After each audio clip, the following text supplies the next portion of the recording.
Oh yeah. So last week, Gayle King was put on blast because she was bringing up all that old shit about Kobe from 2003. Snoop and everybody was on her case. So since a lot of gatekeepers in Hollywood have been trying to protect Gayle, and it's you even got a hashtag I'm with Gayle. And of course, her best friend Oprah, her girlfriend, had to come out and she was like, "Oh, Gayle's not sleeping. She's not eating. She's running around with security. All that shit, right?" So a lot of gatekeepers have been coming out. I mean, I'm talking about the people that are really deep in the Hollywood fraternities, and they've been coming out trying to stand with Gayle. So of course, sucker ass Steve Harvey, he went on his radio show a few days ago, and you get the sense that somebody told him to come on there. Because if you listen to this, he's basically speaking in circles. He ain't talking about shit. Of course, he pointed out the obvious: divide and conquer. They've been trying to divide us since slavery, and it's working.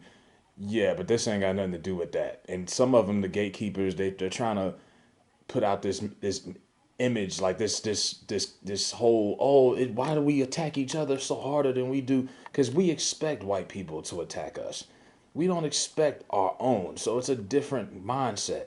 Like when that girl said the Los Angeles niggers, I wasn't expecting that bitch to get fired. And even if she did, she got options. She could go to Fox. She could go to, whatever. It's different. So listen to Steve Harvey as he talks in circles trying to defend Gayle King. And he, like I said, he says he's not defending her message. I'm like, so what the fuck are you saying? View is everywhere. It's on the lips of everybody. And when I first heard it, I was a bit surprised because I know Gayle King personally. We're not friends or anything. It's just I know her. We've talked many times. We've done shows together. We've talked at events and we've talked at parties and we've had a couple of phone conversations. And I've always known Gayle King to be a very, very kind person, very, very warm person. And when I first heard it, I was surprised to say the least. And after hearing her explanation of how she was upset at CBS for putting that particular clip out because she was starting to get calls from friends and going, "What are you saying? Why did you say that? What are you talking about? What did you do?" And it kind of overshadowed the rest of her interview, is what she's saying. And she says it was taken out of context. I guess it was taken out of context if you look at the totality of the interview, which could have been a very, very positive thing. That was just one negative moment. But it was a moment that was hard to listen to, even in admissions by her. And I think that she knows that it was done and the way it came out really horrible for her. And I know the popular thing to do right now is to get on the bandwagon and talk about how wrong she was. And I'm definitely not trying to open up a can of worms on myself by making this statement in any way. I don't want you to misunderstand. But I have made so many mistakes. I've said so many things that I felt was taken out of context or taken the wrong way, or people didn't get to hear the whole side of it. And I've had my share of getting bashed and beat up. But I think what's happening to her is a lot. It's an awful lot. And just her being a woman, I just kind of feel some kind of way about it, because I don't like to see anybody getting beat up so bad, but I really don't like to see women get beat up like this, because it's almost like, we kind of taking advantage of the situation. Now, I'm not defending what she said at all, because I have my own problems with what was said and the timing of it.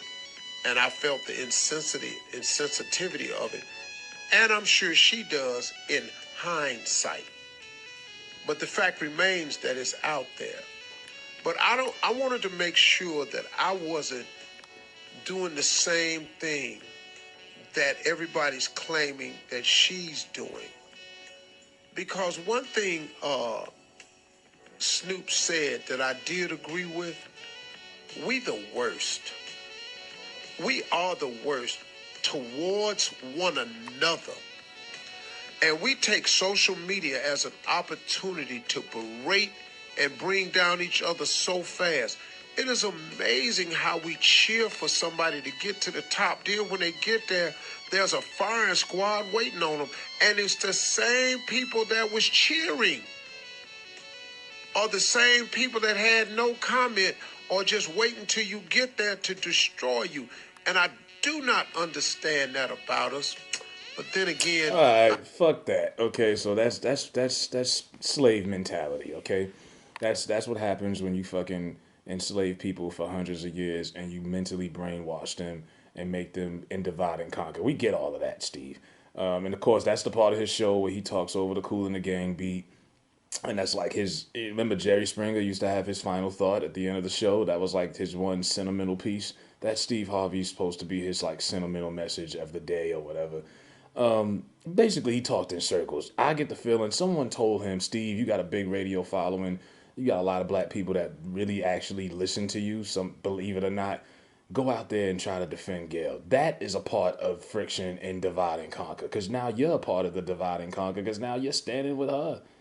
You know what I'm saying? And he just talked in fucking circles. He did the lap around race, the fucking NASCAR 500 shit.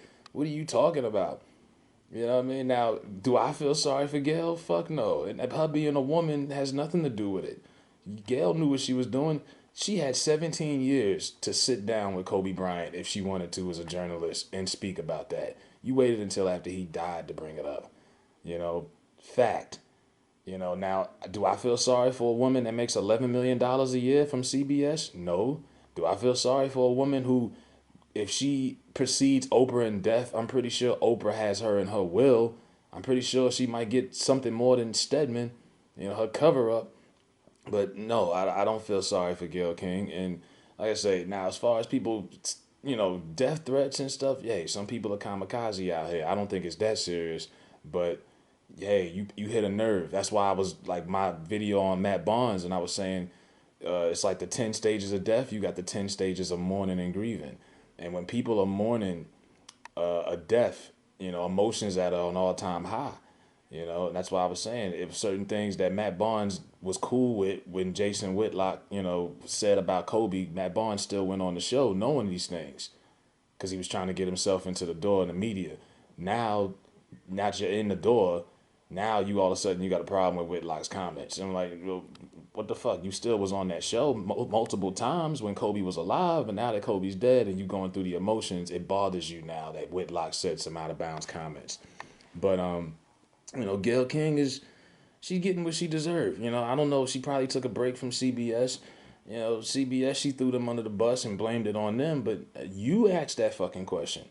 You know, so you got to live with that. You know, and Steve said it himself. He said some fucked up thing. I remember Steve Harvey made a Flint, Michigan joke. You know, and he took some blame for that. But you still got black people listening to his show every day. So there's a lot of fucked up things about this. But yeah, Steve Harvey is one of the gatekeepers, one of the people, one of the Negroes that is sent to put you in your place.